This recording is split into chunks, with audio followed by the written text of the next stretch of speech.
Estamos aquí en otro trabajo más en Staten Island, Nueva York. Quiero enseñarles el progreso que tenemos en esta propiedad. Tenemos 2 semanas que comenzamos y quiero mostrarles a ustedes cómo se mira todo esto por acá. Miren esa propiedad que bella por allá.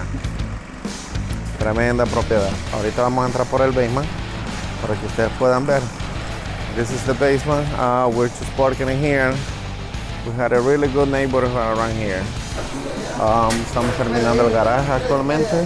Chepito, dígale algo a la Mara. Aquí con mucho amor, dándole solid rock a la orden. Eso, ese positivismo. Vamos a ver, miren estas paredes redondas que tenemos acá. This is around the walls we gotta do here. Trabajando duro para solid rock, haciendo buen trabajo. Eso se trata, esa es la calidad que tenemos ahorita. Vamos a subir un poquito más para allá arriba, para que vean este cielo, qué hermoso está.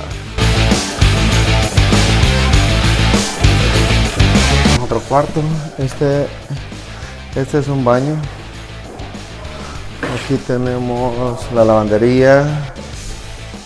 Ok, magnífico. Eso es lo que tenemos ahorita en esta propiedad. Otro trabajo más para Solar Rock. Thank you for watching.